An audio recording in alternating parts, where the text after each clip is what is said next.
Hello again, YouTube. This is Don Zico, and this is round 2 of a 3-round tournament I went to a little while back. Round 1 was a unfortunate loss against Ogres, and my round 2 pairing was against Dwarves. So, I mean, the thing about playing against Dwarves is just, you know, the way to play them nowadays is as a gun. So we'll begin with Dwarf deployment.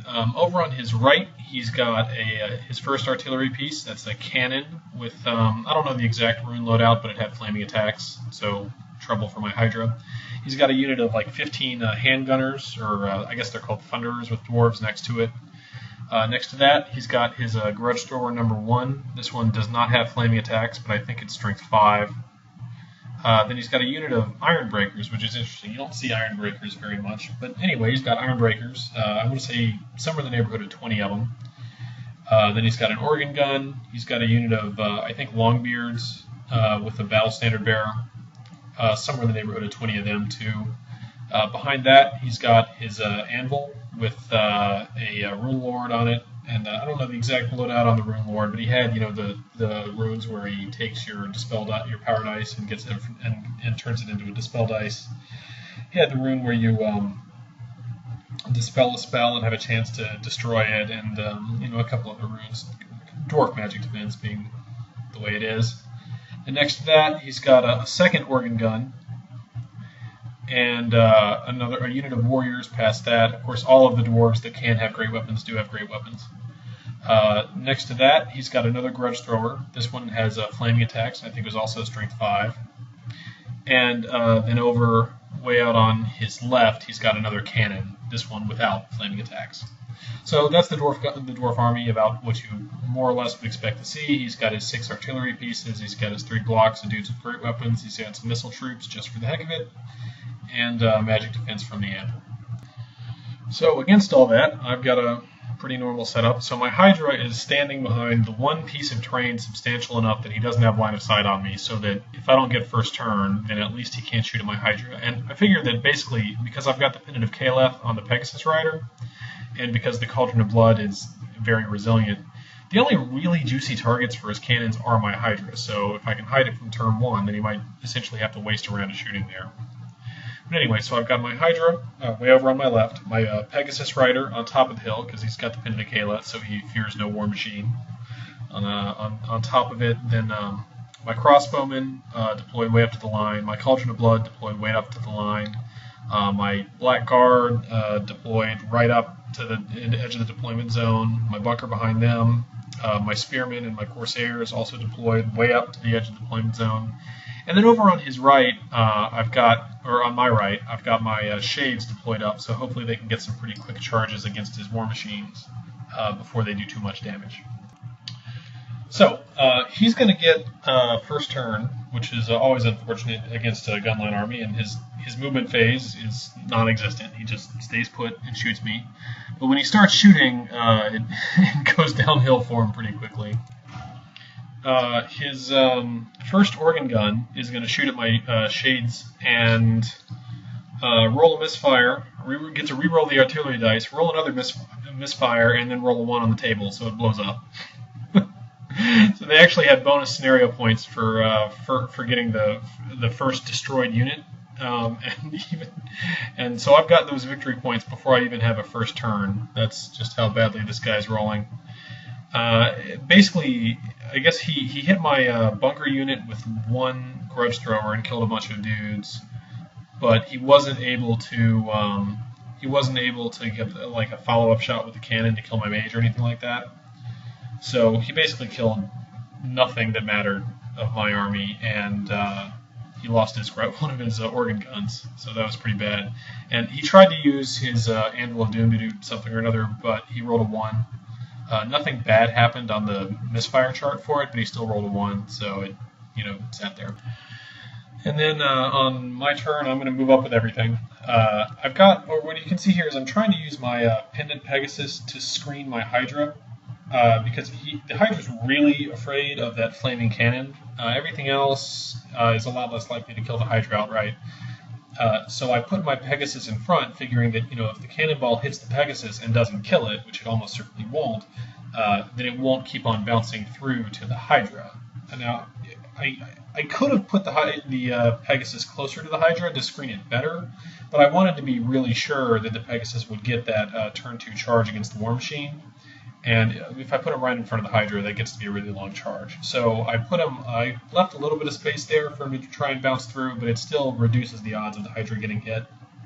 And then elsewhere, I move my entire lineup. My crossbowmen move up 5 inches so that they can shoot. Everything else moves up 10 inches, or 5 inches in the case of the Cauldron. And the Shade units each move up close to the Cannon and the Grudge Thrower, respectively, on the right. So that next turn they should have easy charges into those War Machines if they're still alive. Then there's no combat, and he just, Dwarf Magic Defense. I think I tried to cast Pit of Shades, and he shut that down. So that's the end of my turn 1. Here's a picture of the board. Again, just, he's short of War Machine, and I'm rolling across the table at him as fast as I possibly can. So that's the situation. So Dwarf turn 2. He doesn't move again, so we go straight to shooting. He's gonna hit my Spearman with a rock. And I forgot to mention earlier, after my bunker unit got so depleted, I wasn't going to get Lookout Sir, so I moved my big mage into this Spearman unit just so she would stay alive. Anyway, the unit takes a hit from a rock lobber, or I guess a stone thrower, but nothing more than that. He is going to hit my Hydra with a flaming cannon and do 4 wounds to it, but not quite kill it. And then elsewhere, he's going to try and shoot my Shades with the other organ gun, which I think he rolled like either 2 shots and failed to wound, or rolled a misfire or something. Basically, he's doing nothing with his surviving organ gun. His anvil, he tries to use that on one of my units. I can't remember what he was trying to do, but he rolls a 1. He doesn't roll anything bad on the misfire chart, but he rolls a 1. And then between misfires and scattering off and everything like that, his shooting just does nothing else of consequence anywhere on the board.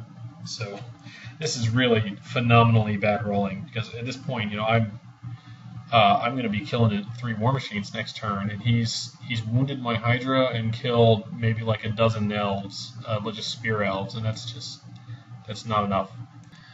So on my turn, as promised, I charge 3 War Machines. Both Shade units charge a cannon and a Grudge Thrower respectively. My Pegasus Rider charges his other cannon.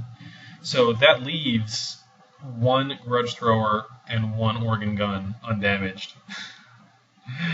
And a unit of Thunderers, and that's all the shooting he's got left, unless he can, beat my Shades or my hero in close combat.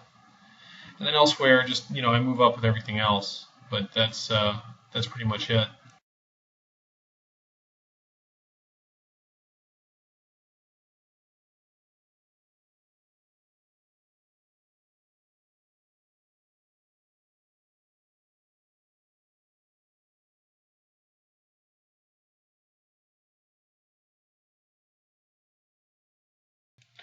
So, in close combat, because my magic and shooting failed to accomplish anything of note, but Shade Unit number 1 kills his Grudge Thrower, Shade Unit number 2 kills his cannon, my Pegasus kills his other cannon, so he's just got the Grudge Thrower and 1 Organ Gun left alive at this point. And yeah, there's the board at the end of my turn 2. I mean, his other organ gun is not long for this world, or his other Grudge Thrower is not long for this world, and he just has not killed nearly enough. So on his turn 3, he does actually move. He's going to turn his Iron Breakers to face towards my Pegasus. I'm not entirely clear. I guess the idea is that after my Pegasus kills the Grudge Thrower, they'll be able to charge and kill the Pegasus or something like that. In shooting, he finishes off my Hydra with the Grudge Thrower. His organ gun doesn't do anything. Again, he tries to do something. He tries to do something with the Anvil of Doom. He rolls another 1. That's now 3 1s in a row. And even though he didn't get any bad results from the misfire table, it's just phenomenal. The dice are doing him no favors today. And yeah. So Dark Elves 3. My Pegasus is gonna charge into his Grudge Thrower. I'm going to kind of move I'm not charging anything yet, but I'm kind of, still moving up and positioning the army. I move my Shades up like so. Basically, I'm just finishing off the rest of his shooting and getting ready to to charge him and finish the game off in close combat. In Magic, I'm going to cast Pit of Shades with Irresistible Force, hoping to kill either his remaining organ gun or his anvil. It scatters off and instead hits his unit of warriors over here and reduces them to like 7 models. I get a miscast that kills a bunch of warriors but doesn't do anything beyond that. And in shooting, my shades are going to shoot at his organ gun and they're going to kill it. Because when I want to shoot, the dice like me, but when he wants to shoot, he just can't make anything happen. And in close combat, I'm going to do a couple wounds to his grudge thrower, but fail to kill it over on the left. So in his turn, he's going to charge my shades with these like 7 dwarf warriors, and I figured there's so few of them left, it's worth taking a risk and fighting them. His Iron Breakers are going to turn to face my Blackguard, and in shooting, he's going to hit. I guess he's going to roll really well with those Thunderers and kill like 8 Blackguard, which was quite impressive. But obviously not enough for the shooting to really win the game for him or anything. And in close combat, his warriors will kill several of my shades, break them, but they won't catch them, and the shades will flee all the way through my Corsairs. And then my Pegasus is going to finish off his organ gun and or his grudge thrower and reform to face his Anvil of Doom. So on my turn 4, I charge his Anvil with my Pegasus. My Blackguard are going to charge his Iron Breakers and get the buff from the Cauldron. My Corsairs are going to charge those 7 warriors that are left there. I'm going to move up my remaining shades to shoot at his unengaged unit. My shades that fled are going to rally. And yeah, that's pretty much movement. I finally have a good Magic phase. I think I wither his Iron Breakers and then Mind Razor my Blackguard for some reason. So, that's that. With shooting, I kill a few of his Thunderers, but there's still like 10 left. And in close combat, we'll start with the Pegasus. The Pegasus, in combat with the Anvil, he's going to do 2 or 3 wounds and take none in return. But the Anvil, it turns out, is unbreakable, which I did not know. So they're going to sit there in combat. The Blackguard are going to kill a ton of Iron Breakers and take maybe like 4 casualties in return and break them, but they're going to fail to run them down when they pursue. And then my Corsairs, I was so disappointed in them. These 20 Corsairs with Frenzy and Hatred and 3 attacks per model get stopped in their tracks by 7 Dwarf Warriors. I don't know who wins combat, but the point is, I think I win, but not by enough. The point is, these 7 Dwarf Warriors, I thought I was going to kill them outright and like have to overrun, but no, they get stopped cold, which was pretty crazy. So there's a blurry picture of the board at the end of that turn. On his turn, the only real movement that matters is he's going to charge the flank of my Corsairs with those 20 unengaged warriors. In shooting, he's going to open up on my crossbows with his Thunderers and kill like 4 of them. And in close combat, my Corsairs, they're going to take a bunch of casualties, do a handful in return. They might finish off that warrior unit that stopped them, but they won't do much more than that. They'll break and flee, but they get away. And my Pegasus is just going to be stuck fighting the Anvil. I don't think either of us do any wounds in that fight this turn. So that brings us to Dark Elf turn 5, which is basically just nailing the coffin shut. I'm going to charge the warriors to beat my Corsairs on both flanks with my Shades and my warriors. I'm going to charge his Iron Breakers that rallied with my Blackguard. And I guess I'm going to throw some magic around or stuff like that. I don't really have a good sense of what all was done. But anyway, the warriors and the Shades are going to beat his warriors by a fair bit. And they will break and run, I think. Now, I guess the choke bug moved across the table and affected my Blackguard, where there were like 10 or 11 of them fighting like 6 Iron Breakers. And they only did like 1 or 2 casualties, and they took a bunch in return. So I think they actually lost combat, but their leadership 9's stubborn, so they're fine, and they stick around for another shot at that. and as does my Pegasus, which might have taken a wound. I don't know. He's still fighting that animal. So this is the board at the start of Dwarf turn 6. He's just got his anvil and his thunderers left. The thunderers, they shoot at my crossbowmen. They kill like 1. That's it.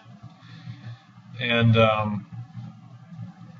in close combat, I'm going to finish off. Well, I'm going to finish off his iron breakers to a man.